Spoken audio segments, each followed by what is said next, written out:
ನಮಸ್ಕಾರ ವೀಕ್ಷಕರೇ, ನಾನು ನಿಮ್ಮ ಬ್ರಾಹ್ಮಿಣಿ ಅಂಜಲಿ. ಬನ್ನಿ, ಗುರುಗೋಚಾರ ಶುರುವಾಗ್ತಾ ಇದೆ. ಗುರುವಿನ ಬದಲಾವಣೆಯಿಂದ ಸಾಕಷ್ಟು ರಾಶಿಗಳ ಮೇಲೆ ಪರಿಣಾಮ ಬೀರ್ತಾ ಇದೆ ಅಂತ ಗುರುವಿನ ಆಶೀರ್ವಾದ ಯಾವೆಲ್ಲ ರಾಶಿಗಳ ಮೇಲೆ ಸಿಗ್ತಿದೆ ಅನ್ನೋದಕ್ಕಿಂತ ಹೆಚ್ಚಾಗಿ ಪ್ರತಿಯೊಂದು ರಾಶಿಗಳ ಮೇಲೂ ಕೂಡ ಈ ಗುರುವಿನ ಪ್ರಭಾವ ತುಂಬಾ ಪರಿಣಾಮನ ಬೀರ್ತಾ ಹೋಗ್ತಾನೆ. ಯಾಕೆ ಅಂತಂದ್ರೆ ಗುರು ಇಲ್ಲದೆ ನಾವು ಏನನ್ನೂ ಮಾಡಕ್ ಸಾಧ್ಯ ಇಲ್ಲ. ನೋಡಿ, ಮಕ್ಕಳಾಗೋದಕ್ಕೂ ಗುರು ಬೇಕು, ಮದುವೆ ಆಗೋದಕ್ಕೆ ಗುರುಬಲ ಬೇಕು, ವಿದ್ಯಾಭ್ಯಾಸ ಗುರುಬಲ ಬೇಕು, ಹೈಯರ್ ಎಜುಕೇಶನ್ ಮಾಡ್ತೀವಿ ಅಂದ್ರೆ ನಮಗೆ ಗುರುಬಲ ಬೇಕು, ಒಂದ್ ಮನೆ ತಗೊಳ್ತೀವಿ ಅಂದ್ರೆ ಗುರುಗಳ ಬಲ ಬೇಕು.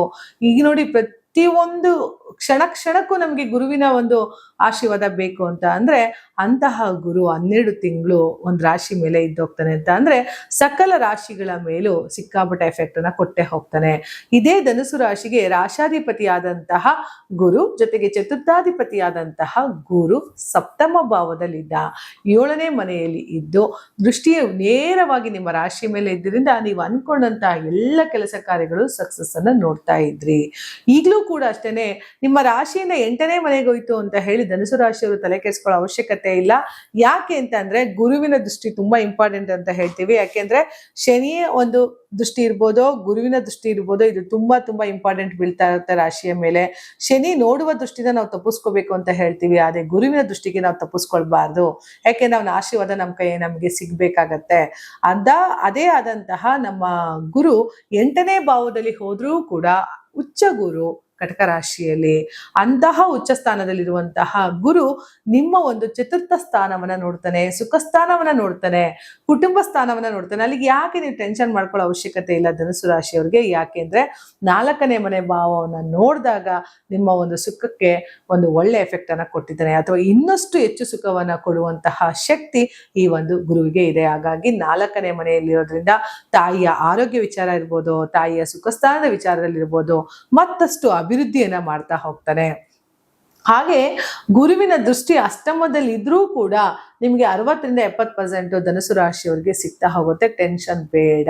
ಲೈಫಲ್ಲಿ ನಾವು ತುಂಬಾ ಬದಲಾವಣೆ ಆಗ್ಬೇಕು ಅಂತ ಅಂದ್ರೆ ಗುರು ಗೋಚಾರ ಬದಲಾವಣೆ ಆಗ್ಲೇಬೇಕು. ಪ್ರತಿಯೊಂದು ರಾಶಿಗಳ ಸಂಚಾರದಲ್ಲೂ ಕೂಡ ವಿಪರೀತ ಎಫೆಕ್ಟ್ ಗಳನ್ನ ನೋಡ್ತಾ ಹೋಗ್ತೀವಿ. ಅಂತಹ ಎಫೆಕ್ಟ್ ಅಲ್ಲಿ ಈ ಗುರು ಪ್ರಮುಖವಾದದ್ದು. ಯಾಕೆಂದ್ರೆ ನಮಗೆ ರಾಶಾಧಿಪತಿ ಅವನೇ, ಚತುರ್ಥಾಧಿಪತಿನೂ ಅವನೇ ಆಗಿರೋದ್ರಿಂದ ನಾವು ನೋಡ್ಕೋಬೇಕಾಗತ್ತೆ ನಮ್ ಗುರು ಎಲ್ಲೋಗ್ತಾ ಇದ್ದಾನೆ ಅಂತ. ಸೊ ಟೆನ್ಷನ್ ಬೇಡ. ಅಷ್ಟಮಕ್ಕೆ ಗುರು ಬಂದ್ರೆ ತಲೆ ಕೆಡಿಸ್ಕೋಬೇಡಿ. ಹೆಲ್ತ್ ಅನ್ನೋ ವಿಚಾರದಲ್ಲಿ ಸ್ವಲ್ಪ ಗಮನ ಇಡಿ. ಆರೋಗ್ಯದ ಕಡೆ ಸುಧಾರಣೆ ಇರ್ಲಿ. 8ನೇ ಮನೆ ಅಷ್ಟಕಷ್ಟಕಗಳು ಅಂತೀವಿ, ಗುರು ಅಲ್ಲೇ ಇದ್ದಾನೆ. ಯಾಕಂದ್ರೆ health main important. Health is A wealth ಅಂತೀವಿ. ಆರೋಗ್ಯದ ಕಡೆ ಸ್ವಲ್ಪ ವಾಕ್ ಮಾಡ್ಕೊಳ್ಳೋವಂಥದ್ದು, ಎಕ್ಸರ್ಸೈಸ್ ಮಾಡೋವಂಥದ್ದು, ಊಟದ ವಿಚಾರದಲ್ಲಿ ಕಡಿವಾಣಗಳನ್ನ ಹಾಕೊಳ್ಳೋದನ್ನ ಧನುಸು ರಾಶಿಯವರು ಮಾಡ್ತಾ ಬನ್ನಿ. ಹಾಗೆ ಸುಖಸ್ಥಾನ ಗುರು ನೋಡ್ತಾ ಇದ್ದಾನೆ ಅಂತ ಹೇಳಿದೆ.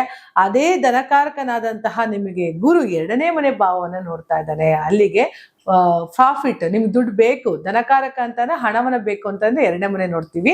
ಆ ಧನಸ್ಥಾನಕ್ಕೆ ನಿಮ್ಮ ಗುರುವಿನ ದೃಷ್ಟಿ ಇರೋದ್ರಿಂದ ಎಲ್ಲೋ ಒಂದು ಕಡೆ ಹಣದ ಒಂದು ಪ್ರಭಾವ ಜಾಸ್ತಿ ಆಗ್ತಾ ಹೋಗುತ್ತೆ. ಸಿಗಾಕೊಂಡಿರುವಂತ ಕೆಲವು ಅಮೌಂಟ್ಗಳು ನಿಮಗೆ ಈಸಿಯಾಗಿ ಬರೋದಕ್ಕೆ ಶುರು ಆಗುತ್ತೆ. ಅಥವಾ ಇನ್ನೊಂದಷ್ಟು ಪ್ರಾಫಿಟ್ಗಳಲ್ಲಿ, ಕೆಲಸಗಳಲ್ಲಿ ಅದನ್ನ ಹೂಡಿಕೆ ಮಾಡುವಂಥದ್ದು, ಎಲ್ಲೋ ಒಂದು ಕಡೆ ಹಣವನ್ನು ಹೂಡಿಕೆ ಮಾಡಿ ಯಥೇಚ್ಛವಾದ ಲಾಭವನ್ನ ನೋಡುವಂಥದ್ದು ಧನುಸು ರಾಶಿಯವರಿಗೆ ಈ ಧನಸ್ಥಾನದಲ್ಲಿ ಗುರುವಿನ ಒಂದು ವೀಕ್ಷಣೆ ಆಗ್ತದ್ರಿಂದ ಸೂಪರ್ ಅಂತ ಹೇಳ್ಬೋದು.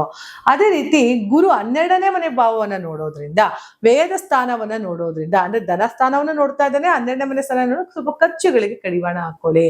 12ನೇ ಮನೆ ದೃಷ್ಟಿ ನಿಮಗೆ ಶಯನ ಸ್ಥಾನ ಅಂತೀವಿ. ಅಲ್ಲಿ ಎಲ್ಲಿ ಎಷ್ಟೋ ನಿದ್ದೆಗಳು ಬರದೆ ಒದ್ದಾಡ್ತಿರುವಂತಹ ಧನುಸು ರಾಶಿಯವರಿಗೆ ಸಾಕಷ್ಟು ಸಂಪೂರ್ಣವಾಗಿ ನಿದ್ದೆಯನ್ನ ಮಾಡ್ತೀರಿ. ಪರಿಪೂರ್ಣವಾಗಿ ಗುರುವಿನ ದೃಷ್ಟಿ 12ನೇ ಮನೆ ಸ್ಥಾನದಲ್ಲಿರೋದ್ರಿಂದ ಸಾಕಷ್ಟು ಖರ್ಚು ವೆಚ್ಚಗಳೊಂಚೂರು ಕಡಿವಾಣ ಇಟ್ಕೊಂಡ್ಬಿಟ್ರೆ ಗುರುವಿನ ದೃಷ್ಟಿಯಿಂದ ನಿಮ್ಮ ಒಂದು ನಿದ್ದೆಗೆ ಭಂಗ ಇರೋದಿಲ್ಲ. ನಿದ್ದೆ ಇಲ್ಲದೆ ಕಷ್ಟಪಡುವಂತಹ ಧನುಸು ರಾಶಿಯವರಿಗೆ 12ನೇ ಮನೆಯಲ್ಲಿ ಗುರುವಿನ ದೃಷ್ಟಿ ಆಗ್ತಾರಿಂದ ಸಿಕ್ಕಾಪಟ್ಟ ರಿಸಲ್ಟ್ ಅಂತ ಹೇಳ್ತಾ ಹೋಗ್ಬೋದು. ಧನಕಾರಕನಾಗಿ 12ನೇ ಮನೆ ನೋಡಿದಾಗ ಏನಾಗುತ್ತೆ, ಹಣ ಬರುತ್ತೆ, ಪೋಲಾಗತ್ತೆ. ಅದಕ್ಕೆ ನೀವು ಕಡಿವಾಣ ಹಾಕ್ಲೇಬೇಕು. ಅನಿವಾರ್ಯ ಖರ್ಚುಗಳನ್ನ ಮಾಡ್ತಾ ಹೋಗ್ಬೇಡಿ. ಸಂಪಾದನೆ ಮಾಡೋದು ತುಂಬಾ ಕಷ್ಟನೂ ಇದೆ, ಸಂಪಾದನೆ ಮಾಡುವಂತ ಉಳಿಸ್ಕೊಳ್ಳೋದು ಕೂಡ ಅಷ್ಟೇ ಕಷ್ಟನೂ ಇದೆ. ಸಂಪಾದನೆಯ ದಾರಿ ನಿಮಗೆ ಮಾರ್ಗವಾಗಿ ಈಸಿಯಾಗಿ ಹಿಡಿದ್ರು ಕೂಡ ಎಲ್ಲೋ ಬಂದಂತಹ ಹಣವನ್ನ ನೀವು ಎಷ್ಟು ಮಟ್ಟಿಗೆ ಶೇಖರಣೆ ಮಾಡ್ತೀರಾ, ಯಾವುದ್ರಲ್ಲಿ ಅದನ್ನ ಹೂಡಿಕೆ ಮಾಡ್ತೀರಾ, ಮುಂದೆ ಸುರಕ್ಷಿತವಾಗಿ ನೀವು ಜೀವನವನ್ನ ಹೇಗೆ ನಡ್ಸ್ಕೊಂಡು ಹೋಗ್ತೀರಾ ಅನ್ನೋದು ಕೂಡ ಇಂಪಾರ್ಟೆಂಟ್ ಆಗೋದ್ರಿಂದ ಗುರುವಿನ ಒಂದು ದೃಷ್ಟಿ ನಿಮ್ಮ ಲೈಫಲ್ಲಿ ಸಕಲ ಅಷ್ಟೈಶ್ವರ್ಯಗಳನ್ನು ತಂದ್ಕೊಡ್ತಾ ಹೋಗುತ್ತೆ. ಜೊತೆಗೆ ಇಷ್ಟು ದಿನ ಸಪ್ತಮ ಭಾವದಲ್ಲಿ ಕುಳಿತಿದ್ದ, ಸಾಕಷ್ಟು ವ್ಯವಹಾರಗಳಲ್ಲಿ ಬದಲಾವಣೆ ನೋಡಿದ್ದಿ, ಸಾಕಷ್ಟು ಬದಲಾವಣೆ ನೋಡಿರ್ತೀರಿ. ಅನ್ಕೊಂಡಂತಹ ಕೆಲಸ ಕಾರ್ಯಗಳಲ್ಲಿ ಸಾಕಷ್ಟು ಉನ್ನತಿಯನ್ನ ಪಡೆದಿರ್ತೀರಿ. ಇದೇ ರೀತಿ ಅಷ್ಟಮ ಭಾವದಲ್ಲೂ ಕೂಡ ಇರೋದ್ರಿಂದ ಕುಟುಂಬ ಸ್ಥಾನವನ್ನ ನಿಮ್ಮ ಒಂದು ಗುರು ನೋಡ್ತಾ ಇರೋದ್ರಿಂದ ಎಲ್ಲೋ ಒಂದು ಕಡೆ ಕುಟುಂಬವನ್ನ ಭದ್ರತೆ ಮಾಡ್ತಾನೆ, ಸಾಕಷ್ಟು ಇಂಪ್ರೂವ್ಮೆಂಟ್ ನ ಮಾಡ್ತಾ ಹೋಗ್ತಾ ಇದ್ದಾನೆ. ಹಾಗಾಗಿ ಆಲಂಬುಡಿ ಗುರುಗೆ ಹೋಗಿ ಒಂದು ದರ್ಶನ ಮಾಡ್ತಾ ಬನ್ನಿ. ಯಾಕೆಂತ ಅಂದ್ರೆ ಗುರು ಆಲಂಬುಡಿ ಗುರು ಏನು ಅಂತಂದ್ರೆ ನವಗ್ರಹಗಳ ತವರೂರು ಅಂತ ಕರಿತೀವಿ. ಅಲ್ಲಿ ನೀವು ಹೋದಾಗ ಗುರುವಿನ ದರ್ಶನ ಮಾಡಿದಾಗ, ಯಾಕೆಂತ ಅಂದ್ರೆ ಅಲ್ಲಿ ಒಂದು ಎಫೆಕ್ಟ್, ಆ ಗುರುವಿನ ಎಫೆಕ್ಟ್ ನಾವು ನೋಡ್ಬೇಕು ಅಂತಂದ್ರೆ, ಆ ವೈಬ್ರೇಷನ್ ನೋಡ್ಬೇಕು ಅಂದ್ರೆ ನಾವು ಆ ದೇವಸ್ಥಾನಗಳಿಗೆ ಹೋಗ್ಬೇಕು. ಆಗ್ಲೇ ನಾವು ಅದ್ರ ಪವರ್ ತಗೊಳಕ್ ಸಾಧ್ಯ ಆಗೋದು. ನೀವು ಒಂದು ಸರಿ ಆಲಂಬುಡಿ ಗುರು ಟೆಂಪಲ್ಗೆ ಹೋಗಿ ಬನ್ನಿ. ನಿಮ್ ಕೈಯಲ್ಲಾಗಿದೆ ಅಭಿಷೇಕನೋ ಅರ್ಚನೆನೋ ದರ್ಶನ ಮಾಡ್ತಾ ಬನ್ನಿ. ಮತ್ತಷ್ಟು ನಿಮ್ಮ ಜೀವನದಲ್ಲಿ ಉತ್ತುಂಗಕ್ಕಿರೋದು, ಉತ್ತುಂಗದ ಕಿರೀಟವನ್ನೇ ನಿಮ್ ತಲೆ ಮೇಲೆ ಇಟ್ಕೊಳ್ತಾ ಹೋಗ್ಬೋದು. ಆ ಮಟ್ಟಿಗೆ ಗುರು ಕೊಡ್ತಾನೆ ಅಂತ ಅಂದಾಗ ಒಂದು ಸರಿ ಮಂತ್ರಾಲಯ ರಾಘವೇಂದ್ರನ ದರ್ಶನ ಮಾಡೋವಂಥದ್ದು ಮಾಡಿ, ಆಲಂಬುಡಿ ಗುರುನ ಹೋಗಿ ದರ್ಶನ ಮಾಡೋದು ಮಾಡಿ. ಸಾಧ್ಯ ಏನೂ ಇಲ್ಲಪ್ಪ ಅಂತ ಅಂದ್ರೆ 10 ನಿಮಿಷ ಹೋಗಿ ಹಳ್ಳಿ ಮರ ಕೆಳಗಡೆ ಕುಳಿತುಕೊಂಡು ಬನ್ನಿ. ಯಾಕೆಂದ್ರೆ ಹಳ್ಳಿ ಮರ ಕೂಡ ಬೃಹಸ್ಪತಿ ಆದಂತಹ ಗುರುಗೆ ಅಧಿಪತಿ. ನೋಡಿ, ಮಕ್ಕಳಾಗಿಲ್ಲ ಅಂತ ಅಂದ್ರೆ ಯಾರ ಅಧಿಪತಿ? ಅಲ್ಲಿ ಗುರು ಅಲ್ವಾ? ಸೊ ಮಕ್ಕಳಾಗಿಲ್ಲ ಅಂದಿದ್ ಕೂಡ ಏನಕ್ಕೆ ಹಳ್ಳಿ ಮರನ ಸುತ್ತಿಸ್ತಾರೆ ಅಂತ ಅಂದ್ರೆ, ಆ ಹಳ್ಳಿ ಮರದಲ್ಲಿ ಬರುವಂತಹ ಕೆಲವು ಆಕ್ಸಿಜನ್ಗಳು ಈ ನಮ್ಮ ಲೈಫನ್ನ, ಅಂದ್ರೆ ಮಕ್ಕಳು ಆಗುವಂತ ಬೇಕಾಗುವಂತ ಕೆಲವು ಕಣಗಳನ್ನ ಅದು ಉತ್ಪತ್ತಿ ಮಾಡೋದ್ರಿಂದ ನಿಮ್ಗೆ ಹಳ್ಳಿ ಮರ ಸುತ್ತೋದು, ಹಳ್ಳಿ ಮರ ರೌಂಡ್ ಹಾಕಿರೋದು, ಅಥವಾ ನಾಗರಕಟ್ಟೆ, ಹಳ್ಳಿ ಮರ ಕೆಳಗಡೆ ಇರೋ ನಾಗರಕಟ್ಟೆನ ನೀವು ತೊಳೆದು ಪೂಜೆ ಮಾಡಿ ನಮಸ್ಕಾರ ಮಾಡಿ, ಇಂಥದಕ್ಕೆಲ್ಲ ಸಂಸ್ಕಾರಗಳನ್ನ ಕಲಿಸಿದರೆ ನಮ್ಮ ಹಿಂದಿನ ಕಾಲದಲ್ಲಿ ಅಂತಂದ್ರೆ ಪ್ರತಿಯೊಂದಕ್ಕೂ ವೈಜ್ಞಾನಿಕತೆ ಇದ್ದೇ ಇರ್ತದೆ. ಅಂತಹ ಗುರುವಿನ ಬದಲಾವಣೆಯಿಂದ ಸಾಕಷ್ಟು ಅಭಿವೃದ್ಧಿನ ಧನುಸು ರಾಶಿಯು ನೋಡುವುದರಿಂದ ಸಾಕಷ್ಟು ಗುರುವಿನ ಆಶೀರ್ವಾದ ಧನುಸು ರಾಶಿಯವರಿಗೂ ಹಾಗೂ ಧನುಸು ರಾಶಿಯ ಕುಟುಂಬದವರು ಕೊಟ್ಟು ಸಕಲ ಅಷ್ಟೈಶ್ವರ್ಯಗಳನ್ನು ಕೊಟ್ಟು ಕಾಪಾಡಲಿ ಅಂತ ಹೇಳ್ತಾ ನನ್ನ ಮಾತನ್ನ ಮುಗಿಸ್ತಾ ಇದ್ದೀನಿ. ಧನ್ಯವಾದಗಳು.